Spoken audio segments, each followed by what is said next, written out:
The phone will not fall today. I'm guaranteeing that. There will be no falling. Thank you guys for joining us today. Unafraid. Today I'm back with my man Joey Heim. We're excited today. We got a couple really good things on track for you guys. First of all, please make sure that you like the feed, share the feed, swipe over, like, and follow, and continue the conversation. First thing we got up for you guys today is, so Cam Newton finally came out with his apology last night and what we think about that. And then also, in other strange but absolutely true news, the reporter who he offended and the women who were offended surrounding it, that lady had sent out racist tweets. How crazy is this in the world that we live in?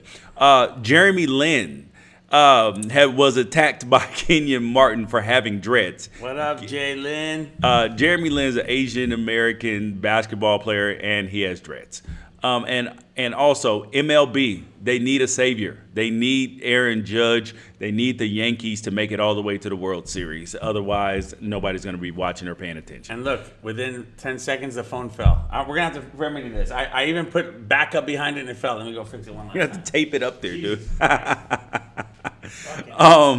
So, first of all, Cam Newton, right, is that regarding this, the fact that we call for people's jobs over gaffes in the media when they're talking all the time, when they are put in front of cameras, after games, before games, when they're excited, happy, mad, sad, all this stuff, the fact that we call for people's jobs over gaffes or protests or freedom of speech, it shows that the inmates are running the asylum in this country. Well, of course, we knew that. Okay, so Cam Newton, what he said was a girl asked a female reporter who was white, not that that matters, it matters about the racist thing later. So she said to him, hey, about the receivers running the right routes, and he was like, oh, how cute, like a woman asking me about routes. First of all, she didn't ask about directions. That would have been really funny. But anyway, she asked about routes, and so he made a joke about it, and everybody lost their mind. Every woman I know lost their mind. And then so I came in today and I said, George, he said, you want to talk about it? And I go, dude, I'm so upset about the apology. And he's like, what do you mean? What's wrong with the apology? And I said, dude, all I had to hear was, so if you're the kind of person that's offended, I'm sorry. I hate those apologies. So George said to me, well, did you listen to the whole thing? I said, that's all I needed to hear. So he said, all right, listen to it and tell me what you think. So from start to finish, if you guys, once we get more high tech, we'll be able to play for you guys. It's only 1 minute and 50 seconds, so yes, you have time to watch it. And it really is a heartfelt apology. Like ESPN and CNN will only show you like what they want you to see, but if you listen to the whole thing, he owned up to it. He said like what he said was awful. He's embarrassed that, you know, he said he's got 2 kids and he knows he's a role model, which I love. You know, when Charles Barkley used to say I'm not a role model. Yeah, but he also does things in the community to uplift the community. Yeah, he does. And don't get me wrong, I don't like it. Like, okay, so he's a role model. He's being a little bit of a hypocrite the way he handled the media after the Super Bowl. Remember walking away like you gotta. If you're gonna be a role model, you gotta always remember you're a role model. So that was a little bit. He tried to be cute. That's not that bad. But remember the Super Bowl, how he walked away and he was pissed off. And listen, I was not mad at what happened at the Super Bowl. But if you're going to say you're a role model, that's showing the kids being a poor sport. No. Yeah, but it's after you lose the Super Bowl and people are grilling you about stuff. Is that a good role model? I would have taken a little bit longer before I went out there to go talk to the reporters. But remember, and also the way he conducts himself on the sideline. Remember, Steve Smith used to get on him about like putting the hood over his head. Listen. And by the way, I love Steve Smith. There's one guy different strokes for different folks. Let me ask you a question real quick.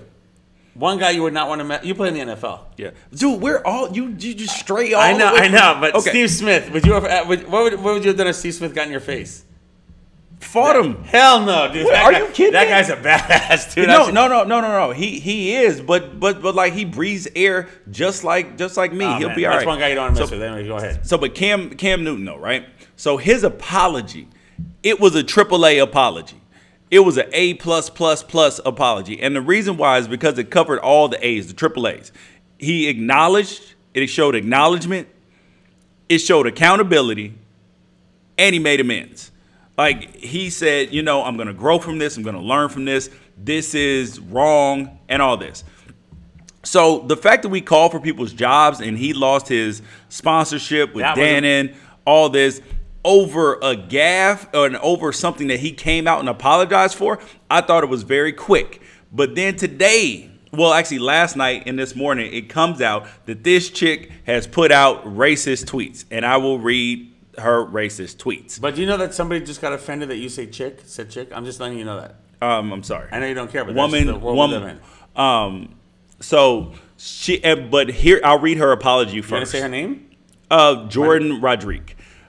She said, "I apologize for the offensive tweet from my Twitter account 4 to 5 years ago." The 4 to 5, adding the 4 to 5 years ago part is just like trying to minimize it. And okay, go ahead. And then she says, "There's no excuse for these tweets and the sentiment behind them. I'm deeply sorry and apologize." The first tweet she sent, December 2012. "My dad is being super racist as we pass through Navajo land." Okay. August 2013. "He's the best. Racist jokes the whole drive home." And in 2000, which are pretty funny. Listen, bro, we all do it. Is if this is a consistent pattern of behavior, and the fact that you tweet this and you're like he's the best, that means you're on some level condoning this. No, and it was also in 2013. It doesn't matter. Like he could have changed, right? He's gonna grow from it. Yeah. Maybe she did. So, and in 2013, she also said the Earth moved. She retweeted a tweet that said "bitch N-word," right? So. Oh wait, no. Say the whole thing. So the Earth moves at 450 miles per hour. That's 10 times trailer than NASCAR's Dale Earnhardt a bitch N-word. Right. And I'm just like, how on earth, like the hypocrisy in her offense, like of Cam Newton, is phenomenal to me. She took great offense. I didn't say anything. Yeah. She asked for, what did she ask for him? Like lose his starting. No. She wanted this huge apology from Cam Newton and all this, and he didn't give it to her. And I think that it's ironic that she comes out with these racist tweets, that it found out that she put out these racist tweets because, mind you, one thing has nothing to do with the other. But Cam Newton had huge repercussions for what happened, for what he said, right? And that's my big problem with his apology. Because he said, "I lost a lot of sponsors and fans." No. I don't think he should have said that. No. He was acknowledging that he did lose a sponsor and he did lose fans because of what he said. So he wanted to make amends to those people. And when you look at what the things that she tweeted out, right, is you have to judge people based upon the things that you're going to be judged, I should say, rather, by the things that you put out on Twitter and the things that you say and all that. Yes, sir. So being that you're going to be judged by those things, you have to acknowledge that this young lady, that the things that she tweeted, that she believes on some level these things, and guess what? It could come out as bias in her writing. Do you agree with that, Joey? Yes, sir. So how can she be? Because I'm not a person who calls for people's jobs, because I don't think that it's right. I don't think that it's fair when you're trying to take somebody's livelihood and I hate that. And it should only be when there's like, sexual assault or like, like big or misappropriation of funds, lying to the public, like all these things, right? Like that are like big, huge crimes, kind of not crimes against the community, if you will, or even just crimes in general. Well, in this case, they're way too touchy. Like I understand at first you can't even be funny anymore. You can't go Archie Bunker anymore. Like did he even say anything bad? He just said, "Oh, what did he say? That's cute," or "I'm not used to a woman asking me about routes." Like So, he said that. Oh, that's funny. A woman asking me about routes. Is that bad? Yes, it is actually, because so that was my initial thought about it, because there's a level of people being too sensitive, but then there's also the element of that's not really cool at all. It shows a position of like, okay, like you're a woman, you don't know what you're talking about, kind of thing. And so I get where the offense is, because my wife brought it up to me. I said it yesterday as well. That she asked me, she said, "Okay, how about if that were President Trump there, or hold on, or Senator whoever, right? or anybody, and they asked you asked a real estate question about new property taxes, and they said, oh man, that's funny. That's a funny question coming from a black guy. Like, how would I feel about that?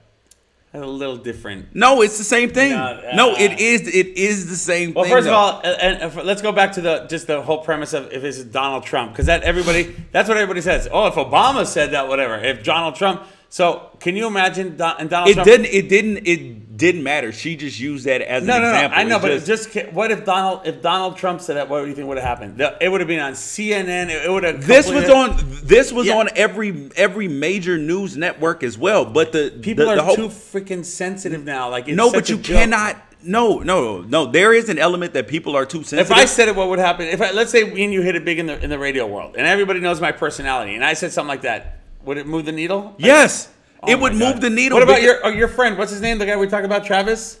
Clay. You see what he did on CNN? Yeah. About I like boobs? Yeah. Okay. What happened with him? There was backlash for that. However, so there are people who think Clay Travis is a big racist blowhard, right?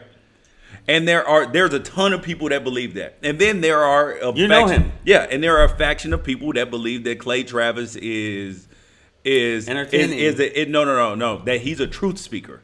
Like he's not Alex Jones in terms of some like crazy psycho conspiracies and all that, right? Making up stuff guy. Oh my gosh. Go ahead. That's not who Clay Travis is. So when we get into what this lady did, what Cam Newton did, I am in no way excusing Cam Newton. However, you have to make sure that your side of the street is clean. Oh my! Well, first of all, what is her name? I couldn't even believe it. Jordan Rodriguez. What is her real name? You think Rodriguez? No, it could be Rodriguez. Has anybody ever heard of the last name Rodrigue? Yeah. You've heard of that before? Yes. Okay. Somebody show me your Facebook friend with the last name. And Jordan, instead of Jordan, Jourd. So this is a girl who doesn't like whatever her heritage is. Maybe she's Latina. I don't know what she is.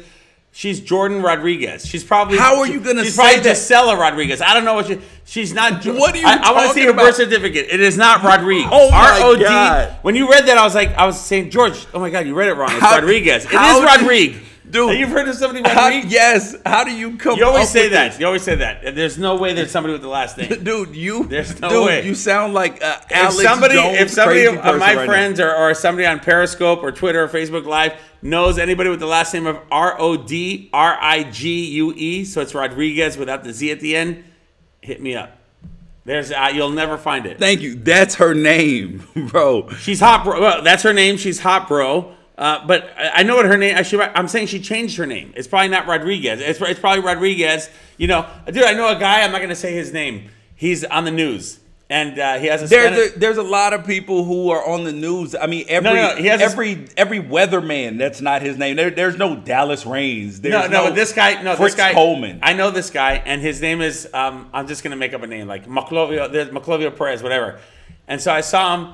And we became friends a little bit, and he goes, oh, no, my name is Jim Dean or something. I'm like, why? He goes, oh, the only way I can get the business is if I change my name to Latino. I go, are you serious? I go, yeah, dude, you look like a white dude. And his name is like Maclovio whatever. And he does the weather on one of the stations. All weathermen change their name. Yeah, to be like Stevie Meteor or Bill Shower. You know, like it's not Maclovio Hernandez. So man, get out of here. That's not her name. I guarantee you. I want to see her birth certificate. It is not Rodriguez. Bro. Rodriguez. Okay. So now we have a Jordan Rodriguez birther conspiracy. Get out of here, bro. There is. You'll see. Get out of here. So Cam Newton did a great job. And Cam shaved that goatee. I cannot stand it. I always think it's not for you. Like, do you understand? His goatee is not for you. Who's it for? It's for himself. Do you? While we're at it, Odell Beckham, cut your damn hair. No, Odell's a good-looking brother, but the blonde. It's not for you to like. It's for the ladies to like, and it's for him to like. Yeah, he's not trying to. Married? I know he's got 2 kids. Yeah, well, he's engaged or something like that. And you know, I do like Cam Newton. I just don't like. You know what? He's a poor sport. That's what I don't like about him. So when the going is good, he's immature. When the going is good, well, you know, you always use that as an excuse. There's mature athletes at his age. Okay, there are mature athletes. there are also immature athletes. There are also immature grown men who are our age as well. Okay, we always argue about this. I'm not a Peyton Manning fan come playoff time, but he's such a gentleman. You cannot help. I always tell everybody, if I need to win a playoff game, Peyton Manning is not in my top 10. You are. If I want to go to lunch with the guy, or the man has won 2 Super Bowls. And come on, what, the Denver Super Bowl? Hey, bro, who did he beat when he went with the Colts? Rex Chapman, what's his name? Rex Grossman and the Bears. The Bears were the best team in the NFC, right or wrong? Were the Bears the best team in the NFC? They were that year. Okay, so what do you want to do? How many years was Peyton Manning and the Colts the best team in the AFC, and they didn't even get it to the Super Bowl? Works out that way, bro. It works out that way because he's not as good as people say he is. Regular season. Clayton Kershaw, same thing. Another season of no rings for LA. Do you agree? Are you picking the Dodgers? Yes, I'm picking the Dodgers. The Dodgers are going to win the World Series? Yes. Okay, so they won't even make it to the World Series. Next up, though, we have we will transition to baseball since you are. Yesterday, I came with it. I said that baseball, that it needs a savior. That baseball, that they better pray that their most important man, Aaron Judge, that not just that his team, the Yankees, win a playoff series, they better make it to the World Series if they want anybody to watch. Because there's no, I mean, I get the little 5'2" Jose Altuve hit 3 home runs last night, but that won't be happening again. But people watch every single Aaron Judge at bat because you know the game can change on one swing. And there's no other compelling storylines because Cody Bellinger's kind of like that, and I'm not a Dodger fan, but Cody Bellinger, I like the that kid's a beast. No, he is. However, he has not transformed our hearts and minds the same way that Aaron Judge has. But here's the problem that we disagree with. Baseball heads. I'm a baseball head. You're not. You like baseball. You're baseball heads are going to watch. Thank you. Baseball. That's it. They don't care. But you have to trying to attract new viewers. You do. You have to attract younger viewers, and okay. That's the thing coming that with the bat flips now. That's the thing that makes football playoffs and basketball playoffs so compelling. Is the fact baseball playoffs are the best. No. Truth be told, hockey playoffs are awesome. That's for you, Jim Allegretti. Are better than baseball playoffs. Hockey playoffs are awesome. Yeah. But baseball playoffs, like every pitch is so important. Every pitching change is so important. The games have not been that way yet. You are talking about that's what baseball heads do. But baseball heads are going to watch. However, I'm talking about when you are talking about getting viewership, when you are talking about getting more people to watch a game, when you're getting more people to watch a series, you have to attract viewers that aren't hardcore viewers. George, if Aaron Judge is not playing, you're not going to get additional. I'm going to teach my son a lesson right now. Listen to this. It's all about gambling. Why do people watch the NFL?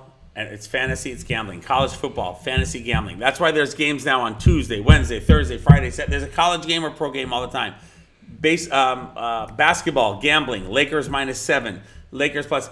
Baseball, you can't really gamble. Baseball is like, I'll give you an example. Today, if you want the Cleveland Indians. If you want the Cleveland Indians, if you want to win $100, you know how much you have to risk?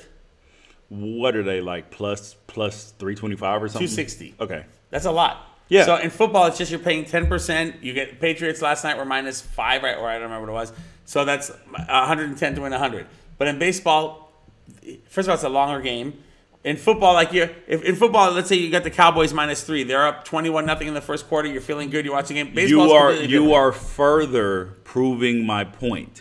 Is that baseball needs to have, because of that gambling element and all that, it needs to have more compelling stories because the reason why people tuned in so much for last year was because the Chicago Cubs had a great story. They hadn't won in 108 years. And the Indians. Yeah, but the Indians haven't really like their streak isn't long enough for it to be quite sad. It's like yet. 60 years. Yeah, but it's 1950s. Yeah, but remember the last 2 streaks that were broken.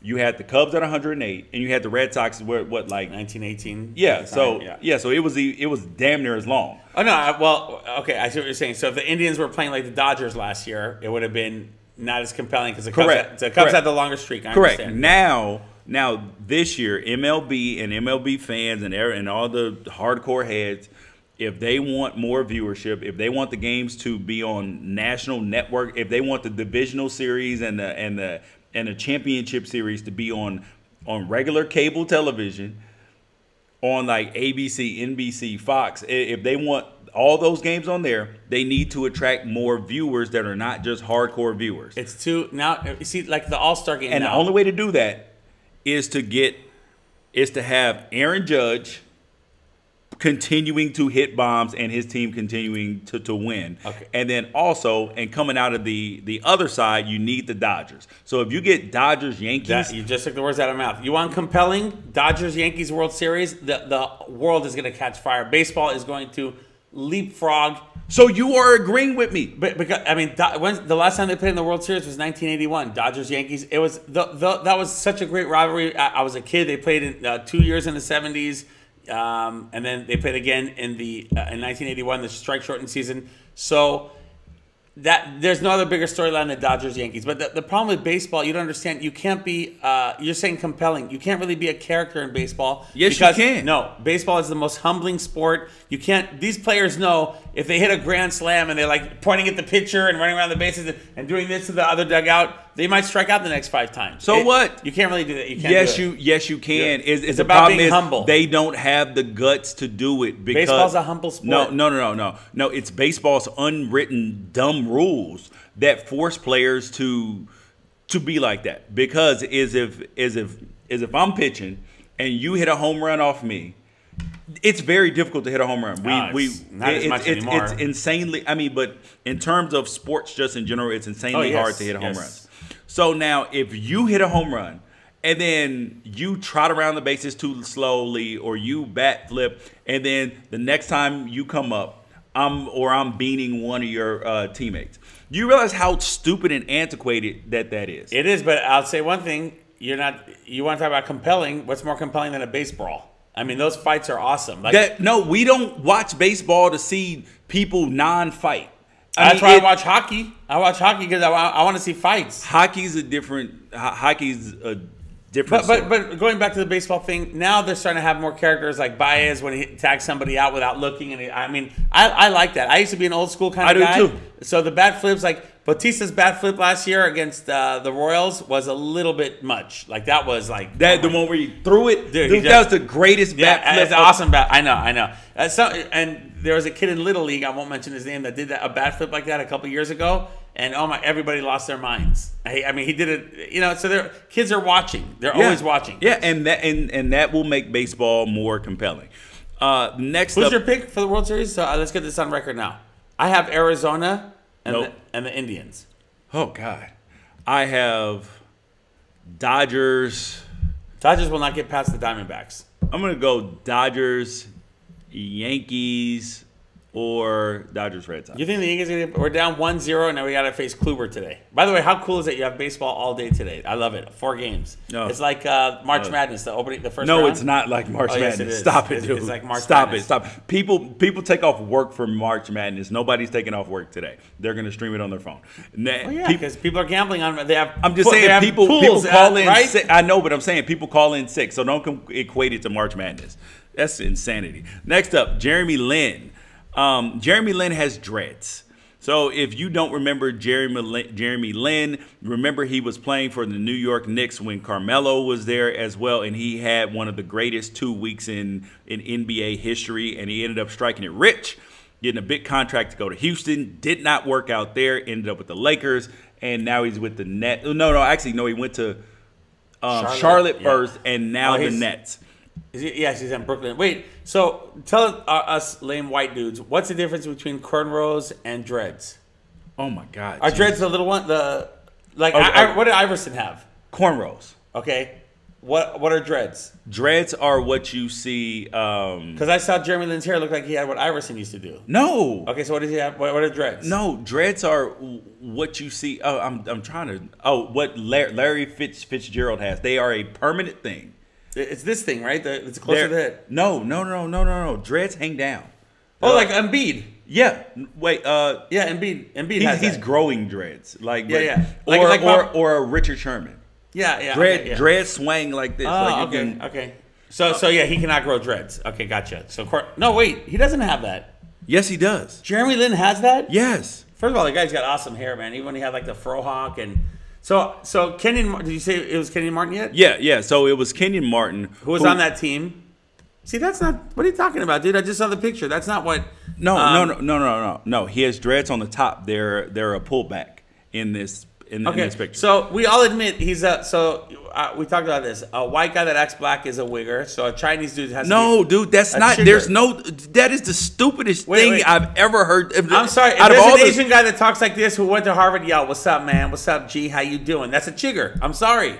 That's it. He went to Harvard. What does that mean? He didn't grow up in Compton. That doesn't mean that you grew up in Compton. So, fool. dude, he hangs out with basketball players. He hangs Do you understand? Like, Am I wrong? Please respond. Tell them how to respond on our thing. Here is the biggest thing that you have to really like understand and account for. Is before you get to calling Jeremy Lin names and all this stuff. This brings up the idea of cultural appropriation. Okay. Which is where people get upset when other cultures are being appropriated by another person. So I'll get into what Kenyon Martin said about his dread. And there's a little bit of jealousy here, I think, because Kenyon Martin was on that Knicks team. No, when Jeremy Lin got all those props and look, nobody was talking about Carmelo Anthony anymore. So he said so he posted a video on Instagram. He said, "Do I need to remind this damn boy his last name Lin? Like, come on, man, let's stop it with these people, man. There's no way possible that he would have made it on one of our teams with that BS going on his head." Are you serious? Come on, man. No, somebody needs to tell him, like, all right, bro, we get it. You want to be black, like, we get it. But your last name is Lin. Okay, so let me just freeze one thing here. Kenyon Martin says, let's stop this man with these people, man. There is no way possible that he would have made it on one of our teams with that bullshit on his head. So you're trying to tell me the way he walks into the gym, if he plays like Michael Jordan, if he's Jeremy Lin and plays like Michael Jordan, but he's got dreadlocks or cornrows, he wouldn't make the team? That's sour grapes. He was jealous. No, dude, you don't. Kenyon and Carmelo were jealous. No, he wasn't. He wasn't saying that he wouldn't have made the actual team. He's saying he wouldn't have made it on our team. Like in terms of they would have forced him to eat. They would have forcibly made sure that came off of his head. Oh my God! That's what he's saying. That's appropriate? No, that's not appropriate. Okay, so you agree? Okay, good. But the thing is about it is where you had the audacity and the insanity to say that Jeremy Lin is trying to act black, right? No, he's not trying to. It's in his blood now. He hangs out with basketball players. That's not what that means. He's part of hip hop culture.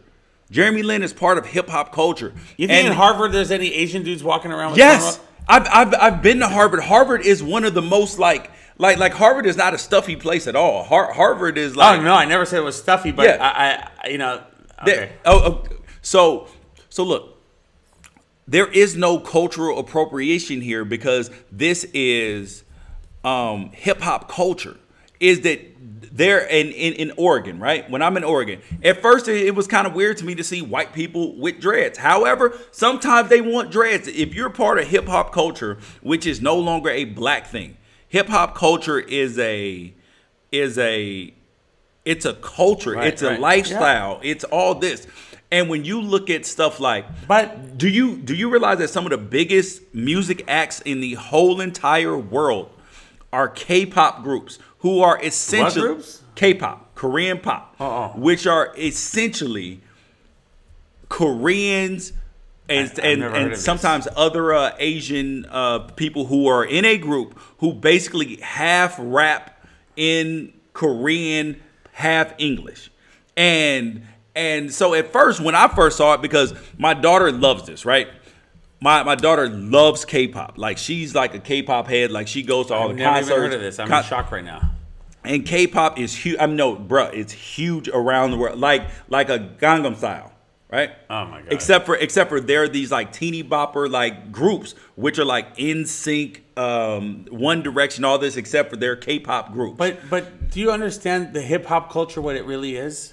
It's white people acting black, trying to be No, black. it's not trying to be black. It's part of, do you Listen, understand that it's part of let their... me ask you a question. Do you let's say It's who you grow up around and what you like. No, that's just like assuming that just because you are white that you should like country music. No, that's not what I'm saying. I'm saying a white guy in the suburbs who. So let's say there's like me and two of my friends, right? And a white dude our age comes up to us, and he's from Encino. Yo, what's up, G? How you doing, dog? Yeah, what's up with it?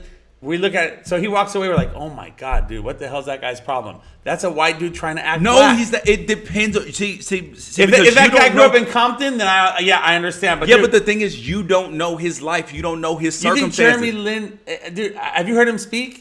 Yeah, he even talks like that. But I understand it's different. For him, it's a little different because he hangs out with basketball players all day long in the off season. This is part of the culture. Yeah, it's who you come up with. It's just like, I don't think he came up with those people. You don't. I don't know if he did. Exactly. You don't know. So the point in time. I don't know, but the result is that he's a chigger. That's the result. That is the dumbest shit ever, Joey. You see, dude, white people hate. And maybe my friends will stick up. Wait, hold on. So what you're saying is, right? That's just I can't I'm even not tell saying you. it's wrong. No. I can't even tell you the levels of racist that is. Because it's just like where people say, or black people, or even some white people as well say, "Oh, Russell Wilson acts white." Now that's stupid. That some certain black men. Oh man, he's acting like a white guy. First of all, I've never said that, but I'm saying an Asian guy who grew up in San Francisco in the richest. You don't know where you know. He grew up. He's been playing basketball his whole life, and you don't know who he identifies with and what culture. Whatever he identifies with, it's not his own culture. It's what I'm saying. It's not his fellow Chinese people that are. How on earth it is just like, all right. Hip hop is a culture. Hip hop is not a race. Do you think Eminem, if he grew up in the steel mills, would have been talking the way he grew up? He grew up in rap around rap. That's why Eminem talks the way he does. Eminem can get away with it. Jeremy Lin can get away with it. No, there's no get away with it, dude. You gotta be a white guy. See, no. You have to live your truth and who you are. Because I'm a guy, right, who I went to private school as a kid. I was that dude who. When I was around other black guys on my team or whatever, they'd be like, "Oh man, when I first left Buckley High School and went to Sylmar, a lot of dudes would say to me, "Oh man, look at him. He's trying to be white, or he's a white guy or whatever." And that falls into that same category of trying to say that just because, but it wasn't that. It's because they were associating with like all the bad things in the world. Like I have to dress a certain way, I have to speak a certain way, I'm not supposed to be well read and all these things to be black. You're using a word that I'm not using. You're saying trying. I'm not saying he's trying to be. I am saying he is what he is as a result of who he's playing basketball and hanging out with. I get it. It's fine. Yeah, but he's not trying. He just is. There are guys that try. Like I would agree that there are some like white dudes that like, yo, what's up, man? How you doing? Like, those are guys that try too hard. Jeremy Lin, I don't think he's being fake. He's being sincere. That's what I'm trying to say. Like, and the hypocrisy of people, because Kenyon Martin has Chinese tattoos on his arm. You gotta read that. You gotta read the rebuttal. You gotta read the rebuttal by Jeremy Lin. Okay. This is one of the best rebuttals ever. Oh yeah. So Jeremy Lin, he went on Kenyon Martin's Instagram post and he said, "Hey man, it's all good. You definitely don't have to like my hair and are entitled to your opinion. Actually, I'm legit grateful for you sharing it, to be honest. At the end of the day, I appreciate that I have dreads and that you have Chinese tattoos." Bam! I think it's a sign of respect. And I think as minorities, the more we can appreciate each other's cultures, the more influence mainstream society we have in mainstream society. Here's the best part. Thanks for everything you did for the Nets and hoops. Had your poster up on my wall growing up. Shit, that's how, when he read that to me before, like, you see, that's a dude that goes to Harvard right there. I mean, because it was an appropriate response. It's just, it's an appropriate response. It is, all right, look. Yes, I get that you have a problem. You are entitled to have your opinion. However, I'm also entitled to Everyone can do whatever the hell they want. Yeah, so why on earth would we say somebody is acting a certain way, especially when they're a part of hip hop culture? This is just what it is, man. There are guys that fake it. I don't really think Jeremy Lin is a guy that fakes it. I just think like he now it's in his blood. Because I did hear an interview. I'll be honest with you. The Sixers played the Brooklyn last year, and there was an interview with him after the game. I was like, damn, I had no idea he talks like that. Like, yeah, you know, we were like passing the ball, and I was like, damn, dude, he talks like that. That's cool. Because you speak like who you are around. Well, who Mark you grew up Madsen around. doesn't talk like that.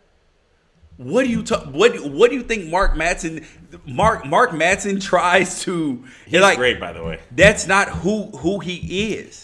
I'm saying Mark Madsen is being who he is, and Jeremy Casey Lin Jacobson now is being who he is. Yes, Jeremy Lin is now being who he is. Now, No. He's not now being. He's been being. How do you who know? he is. I didn't know. I read about Jeremy Lin. I'll be honest with you. When he was like in Sports Illustrated, so the article was about how he grew up rich and playing like in private camps with all the best players. So whatever it is now, it's in his blood. And first of all, I hate people telling other people what to wear, what to dress like. And Kenyon Martin, just for the record, my nephew went to Heschel. You know where Heschel is? Yeah. And Kenyon Martin's son went to a private school, and there was a basketball game. Kenyon Martin was there.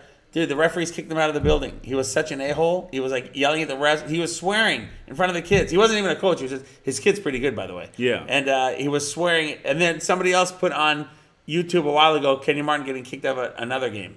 He's a big dude, man. Yeah, he's 6'9". Yeah, he was a good player. I like Kenyon Martin. Yeah.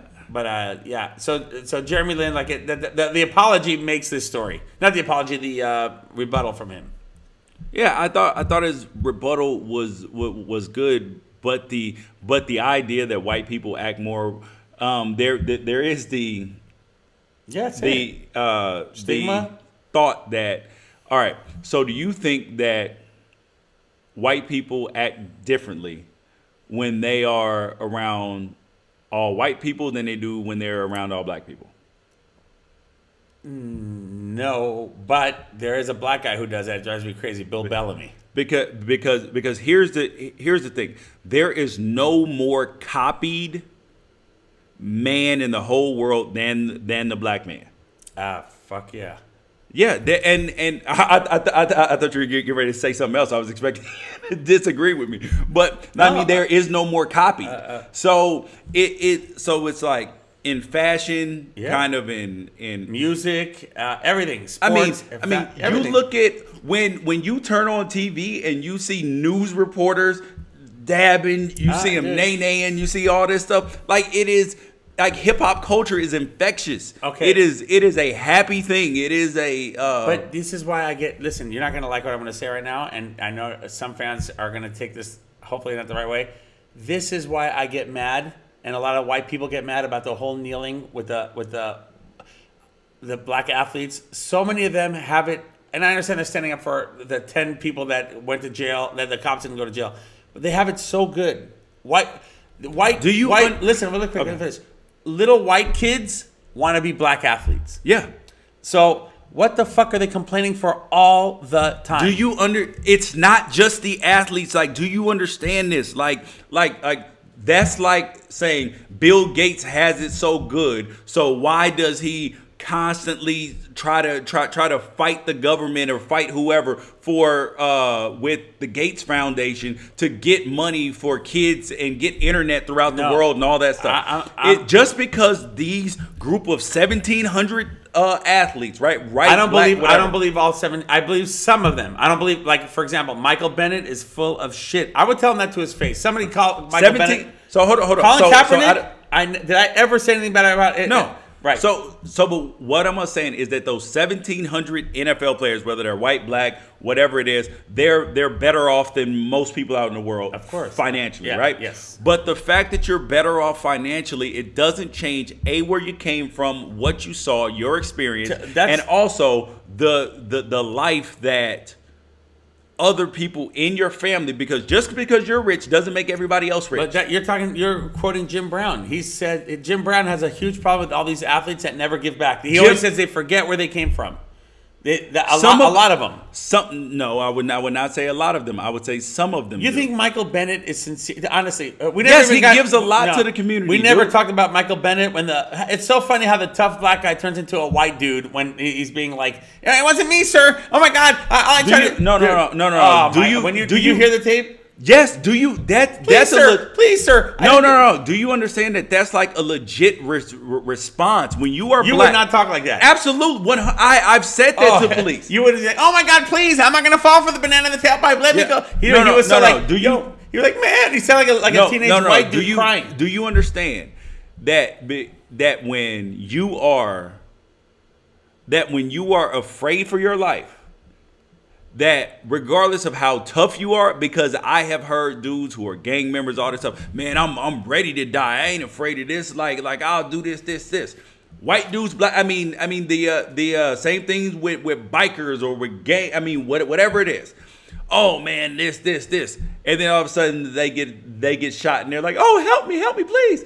And the reality is that if you are in a dangerous situation that you cannot get out of, you are going to respond appropriately. I would still be me. Like I would not be. And the funny thing is, when that story broke last Friday, I'll be honest with you. So I commented I wrote on Facebook, whatever. So I looked at the comments that people were writing on that story. And dude, black dudes were saying the same thing, like, "Oh, it's funny how white he became when he was being like." I swear to God, I couldn't believe it. Dude, it is. Please, officer. All I was doing was running. Yeah. I have 2 daughters at home, officer. Because you're trying to explain yourself the way he does not, in a way that he does not feel threatened. Are you disappointed though? I know you're going to stick up for him. Are you disappointed? Like, where was there anything racist those cops were doing? Here's honestly, those guys were the coolest. I wish every cop I come across treats me the way he was treated. Here's the thing, is that I appreciated the cop's explanation after, right? Yeah. However, the part that he actually talked about in his statement, which was the excessive force when they had him on the ground, that was shown on the tape, which was I didn't see anything. The tape which was filmed outside of the when he was on the ground and they told him to stop, he didn't stop. They told him no, he was stopped. He was just laying on the ground. So that part I felt was here's the part that I felt was kind of that where I can understand why he felt like this, like he was targeted. Okay. Is you have to consider the fact that he is a professional athlete. And when you are in situations where I've been in dangerous situations, I've run from the police, all these things when I didn't have anything to do anything. Okay. Because you feel like, oh, wait, hold up, I can't even be seen here because this could turn into a big, I'm already scared. I shouldn't, I have to get out of here because I don't know what the hell is going to happen. Right. So I do think that I do understand why the police could have been alerted by him running, right? Because there is an element of where people say, well, how come he just didn't stop? You can't control what somebody is supposed to do. Hold on, when they are scared. Okay. And because we give police the benefit of the doubt, right? There's a lot of people who, as they should get the benefit of the doubt every time. And then when they say I was fearing for my life in this situation, right? So why would they have training and all this stuff and they regularly go into scary situations. So I understand why sometimes police are scared because it's a natural response. So if the police officers are scared, why on earth would we not give a normal citizen who's not used to these situations the benefit of the doubt of I was scared as well? Because the police officers, you don't get to give police officers orders. Okay, officers, they're trying to make the whole situation safe. So they tell you, freeze, wait, don't move until I get there. You have to listen. So, but hold on. You have to know that the man was scared. But on the videotape, you see all these black people running in front of the cops. You see all these black people, white people, black people, Latino people. They're running. First of all, they're so they can get shot in the back of their head. So they're going around the casino like this, guarding each other, and you can see they're scared shitless. So they see this one guy. Hey, don't move behind the casino. There's only one person hiding. One person. No, hold on. Let me finish. There's that's one a convenient part of the tape too. There's one person. There's one person hiding behind the slot machine. Everybody else is moving. So they're thinking maybe, hey, this guy's not moving because maybe he's the guy that has the gun and he's hiding from us behind the slot machine. So they say, hey, you, don't move. And he takes off bolting. He didn't run before they were running, going like this. No. I'm telling you, what, this is the story. That's a convenient part of the. No. Well, I'm we just disagree. saying, it's just like where you only watched part of the Cam Newton apology, and you thought one thing. No, you're absolutely right. So I watched part of the Cam Newton apology, and I said, oh man, that was fucking bullshit. George said, dude, you watch the whole thing? I said, no, I saw what I had to do. He sat me down, he watched it, and what I tell you, like, wow, I was wrong. Oh my god, I watched the whole thing, the 5-minute tape of when they got there and they told people, okay, everybody get away, they're shooting here. These cops were awesome. They walk around. I saw the whole tape. I saw the whole tape as well. Okay, and you think, honestly, go back to my question. Were they racist cops? I believe, here's what I honest to God believe. Okay.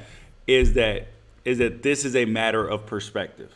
Which is a black perspective? What perspective? No. It has nothing to do with black and white in terms of if you are as a black man, your experience in your life says that when the police are around or other situations happen, that you are accused and that you are assumed guilty by like if the police walked in this house and there were 20 people in the house. Yes. And there were 2 black guys in the house. I agree with you. And then they said somebody robbed this house. Right. They're gonna look at the 2 black guys first. Except for when you're in a casino and there's a bunch of black people running in front of you. So I'm saying that's what your life experience as a black guy tells you. So if when you go into a situation like the casino, and then you add in that he's a professional athlete, there are people running all over the place. There were other people. He did use that card, by the way. Oh, I'm Michael Bennett of the Seattle Seahawks. Of course, after they had already apprehended the way they knew that, hold up, I'm not your guy. So and you would play that too if you knew that could identify you more quickly to get you out of handcuffs. Hell yeah, George, that's a normal response. Here's the problem about this whole thing: the letter he wrote was bullshit. No, it wasn't. Letter he wrote, everything he said in the letter was true. Totally disagree. It was race. It was racial. They single-handedly pointed him out, whatever, because he was the only guy hiding behind the slot machine. Hold on, let me finish real quick.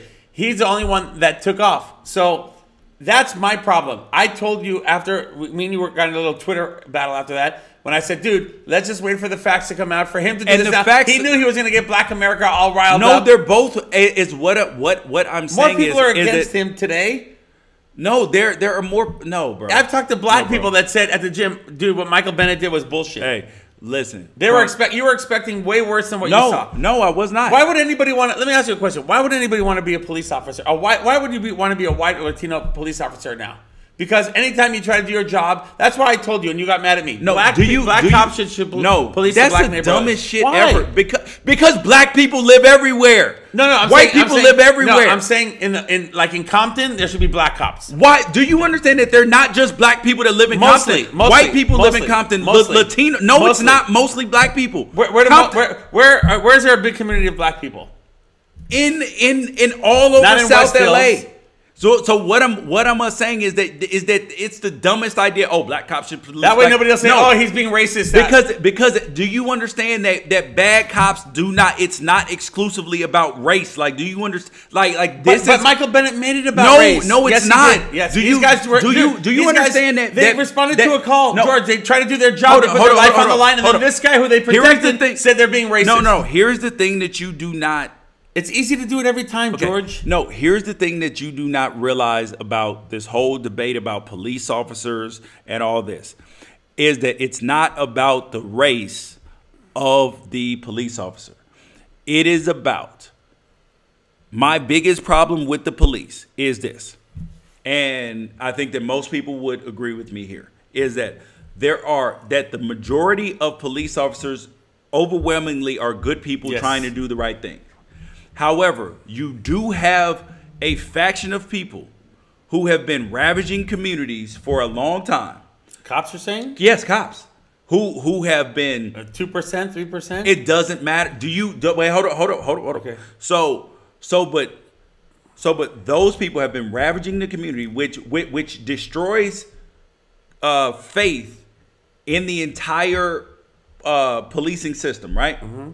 And then when trust is destroyed, that means that and then when good police officers protect like those criminals with badges. I'm saying no. When good police officers protect and don't turn in bad cops, and when police but those bad cops do shit to white people too. It's not. That's why I said it's not a race issue. Okay, Go ahead. It is a because it's also a socioeconomic issue because some of those same bad cops, they do the same thing in black neighborhoods, they do the same in poor white neighborhoods as well. The reality is that good police officers have to stop protecting bad police officers and bad criminals with badges. They have to stop protecting them because it destroys faith in the community. I told you. And it also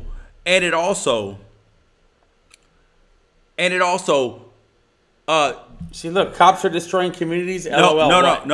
That's one of your not cops. Are bad cops destroy the community's faith. But here's the thing: in not only the judicial system, but also in it. It's just like where most people who own guns, they use them properly, right? Right.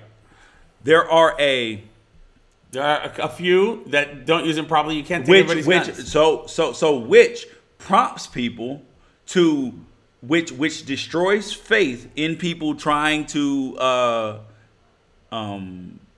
in everybody having guns and all this stuff, right? Right. So it works. So that's a perfect example. It works the exact same way. But George, let me just say one thing. Some of my friends know this. There's in 2001, really quick. 2001, a cop broke my arm. Totally uncalled for. He was a little steroid guy. He had me on the ground and he broke my arm, my left arm, snapped it behind my back in 3 places. Hold on. Should he be a police officer still? He actually retired, thank God. And he was a sergeant and he was a family friend, it turned out. No, hold up. So should let me he probably had multiple complaints in his jacket for abuse and all that stuff. So should he be a police officer? But I'm asking. He shouldn't. But okay. I don't know if he had anything. He was a sergeant, so I don't know. Obviously, I don't know how many complaints he got. He wasn't even allowed to touch me when he got there. And a sergeant is not allowed to put their hands on that. He's just supposed to be the watchdog. So he broke my arm. We went to court. I won $13,000. Big deal. So my lawyer gave me 30 police reports to read. Okay, that were there. There were 30 officers there. Of the 30, how many do you think told the truth about what happened? You said 1 or 2. 2. Yeah. I told you the story. 2 told. So I get it. So these guys protect each other. Lawyers protect each other. And that is athletes protect each other. Hold on. It's a code. I get it. I couldn't believe the stuff I was reading, saying that I came out of the car spitting like it never. Yeah, but the problem is that when you have people who are supposed to have the community's best interest at their heart, right, at the core of what they're doing, when they protect people who don't do that, it destroys the community's faith in the police department. It's never going to end. There's going to be another bad cop. It'll never end. It's just like guns. There's going to be another killing. But the difference is that if they actually adjudicate and get rid of bad police officers, they need to not hire them. Is what they need to do. That's the problem. The vetting process is not good enough. But the thing is, if you are a police officer who has had 3, 4, 5, 6, 7 excessive force things, you should not be and I'm not saying that one person should be gone. Yeah, I'm reading some comments whether he that you should be gone after somebody makes an accusation about you, because sometimes people lie. But however, once there's a pattern of this, or your officers see it, your other officers see it, you can't write false reports. You have to just say, look, here is what happened. And that's what destroys faith in the community. It's not a black-white issue. Exclusively. It's a race issue, but it's also a socioeconomic issue, because poor people in poor communities, no matter where you are, there is more cases of police brutality in poor white communities, poor black communities, poor Hispanic communities, poor Asian communities. And I think there's also a reason because in those communities, when they tell you an order, for some reason you're mad at life, you're upset, you don't want to listen, you're more pissed off that you don't have money. Do you understand that when you see videos of, I've been in the car where I've been pulled over with a rich white person, right? They talk to the police like way different than poor people. What do you mean? In a bad way or in a good way? No, negative. Like, you're going like case by case. Why are you pulling me over, copper? Like, I have no. Dude, I saw. So I have a friend. So that's what I'm saying. Is that the police, they treat those people differently. That's what I'm saying. Is that they treat those people differently. So when it comes to, oh, you just need to comply, you need to this and that. There is a difference between complying and being able to ask a reasonable question, because I mean, think about it. We just saw a couple weeks ago, there was a police officer who basically vaginally like penetrated a woman with his fingers. I didn't see that. And a probe for like 6 or 7 minutes. What was she doing? So they pulled her over. They said they thought that she smelled marijuana. Yeah. Okay. And then they searched the car illegally. Okay. They couldn't find anything. And then after that, they held her down, pulled down her pants. Who videotaped this? How the body cam? Yeah. What? So yes, it's on camera, and they got off. It is like they did not say that she resisted or anything. They said they were looking for drugs. I gotta look at that. That's crazy. And they got off. It had nothing to do with race. It had to do with protecting bad cops. Right. But in the whole case, and if you continue to protect bad cops, guess what? The bad cops will continue to do it because they know they can get away. I agree. Don't protect bad cops. I'm with you on that. But because I'm all in on good cops. But the Michael Bennett thing, listen, George. Like I said, I'm not Republican. I'm not Democrat. I don't hate Trump. I don't love Trump. Obama. I'm truth. So I told you when I came in, fuck Cam Newton. That apology was bullshit. You watched the whole thing? No. You showed it to me right when I was done. I said, dude, I'm wrong. So let's circle back. Right. And so today, with Michael Bennett. Dude, for the stuff that he wrote, it should have been a lot worse than what happened, and that's why the cops. Dude, you don't think that that Las Vegas cop was dealing with the thing down in Vegas with the shooting? He would have pressed charges against those cops in a second if there was something there. There was nothing. These guys did a great job. Hold up. So let's circle back to where we were at the beginning of this, because we got way off our topics today. So we were talking about Cam Newton and his apology and the racist tweets that the reporter had sent out, and how it's absolute craziness that she essentially was a part of this. I mean, like, in terms of that she was, the hypocrisy in her victimhood was outrageous to me. Like the hypocrisy of oh my God, I mean, I would never, this is the most horrible thing. And granted, what Cam did warrant an apology. I would 100% agree that it warranted an apology, and I see and I understand why women were upset about it. I know that he was trying to make a joke and all this stuff, but it did not come across as funny. And his apology was great. But the thing that just sticks out is her hypocrisy to her offense. It's like it just echoes my sentiment about the mob outrage. Some people don't think that Cam should have apologized. I think that he did need to, but it's the mob outrage that where people say, "Oh my God, Twitter is offended. People are upset. We have to apologize." Right. I'm sorry, Twitter is upset. We have to do something, right? Yes. We have to do something because Twitter is upset. The reality is this: is that if you are gonna sit up and let your life be run by the mob that is social media, you are going to be blowing in the wind like nobody's business. And who's the number one guy who goes on Twitter all the time and doesn't give a crap about what anybody says? Donald Trump. Yes. Thank you, President Trump. And I love that he uses Twitter Twitter's great for athletes. I mean, don't you agree? Like Twitter, you don't have to go. You don't have to ask. You don't have to call a media guy up anymore. Like in the old days, like, hey man, I want you to say this for me on the radio, whatever. Now you just go to Twitter. It gets him in trouble too, which is not good. Like what Rashard Mendenhall said about 9/11. So I'm not saying that Twitter can't get you in trouble. I'm saying that you can't. Bless you.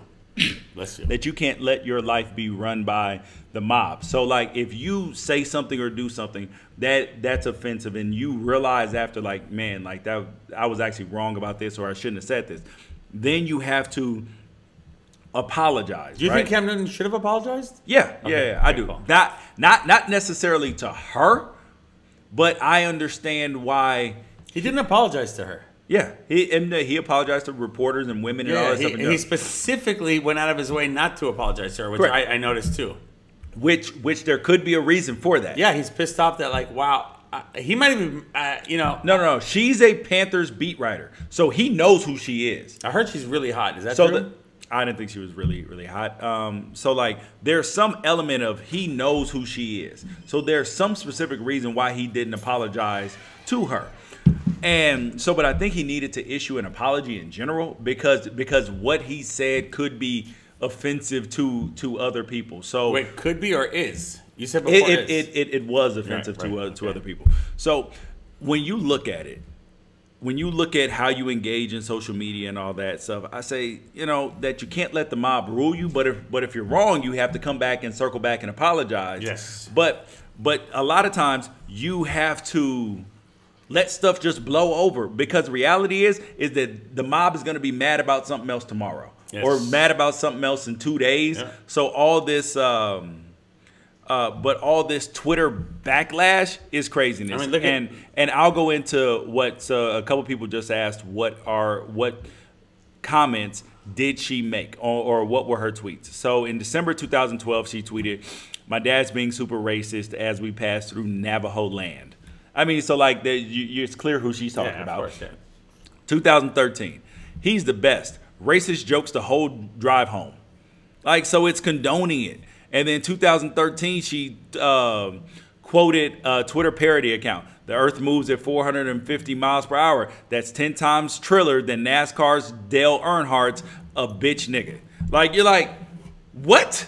Like where on earth? Like, I understand that her tweeting that did not warrant what happened to her. However, it's the hypocrisy in the outrage at being offended when you yourself are an offender. But I have a question, because I don't know. What was her reaction about when are other people going out and finding this stuff about her, or did she lose her mind and say like, no, she circled back and tweeted, "I went back to Cam to ask for an apology," and then it was even worse.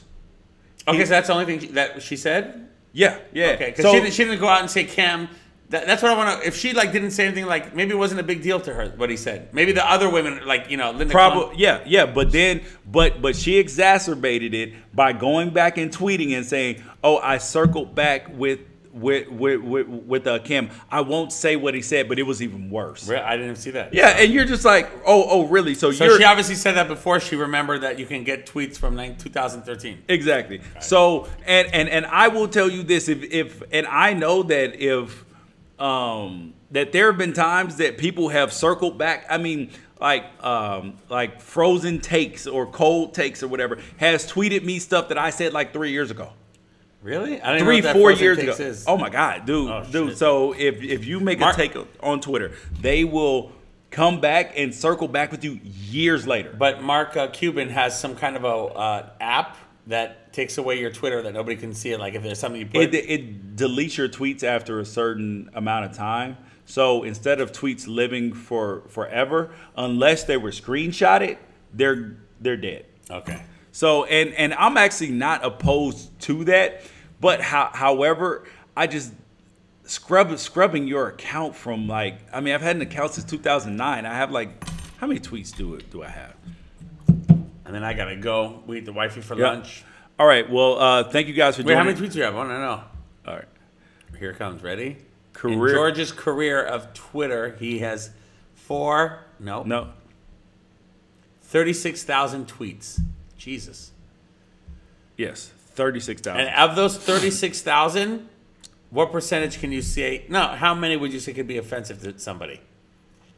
We're talking about athletes that drop the ball. That No. I there are none. Well, actually, I would say that of course that there are some that people could be other athletes could be upset about.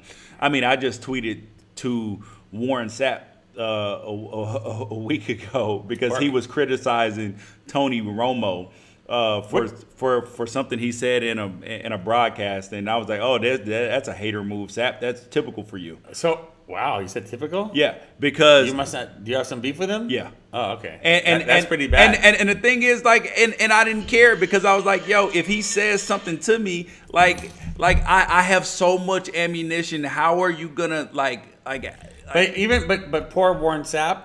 Oh my God, poor Warren. He's a dick, dude. He might be a dick, but he's already saying that he feels that. No, come on, Warren Sapp. I know he's a dick, but he's saying that he's already getting PTSD or whatever it's called. CTE. I don't listen. No, he's. I have no. Dude, that guy lived with his head a lot. By the way, Tony Romo, really quick. What do you think of his broadcasting? Awesome, dude. Everybody, I haven't heard one.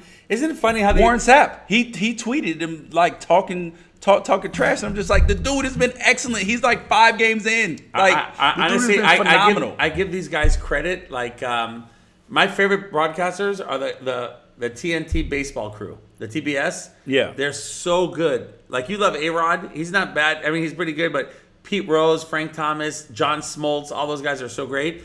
I give these guys credit. Like, how would they know Tony? Like, I would have been surprised if Jay Cutler was good. You know, but Tony Romo, how would they know? Tony Romo has no personality. How would they have known if he was good? Who? Tony Romo. How would they know like he's a good? He's as good as he is. No. I know they give him a tryout and all that. Yeah. But who would have thunk it? Yeah. That's why I don't like him. Just have personality. All right. All right. Thank you guys for joining us today. It's Unafraid. been fun. Joey Heim. Find him on Twitter at Joey Haim.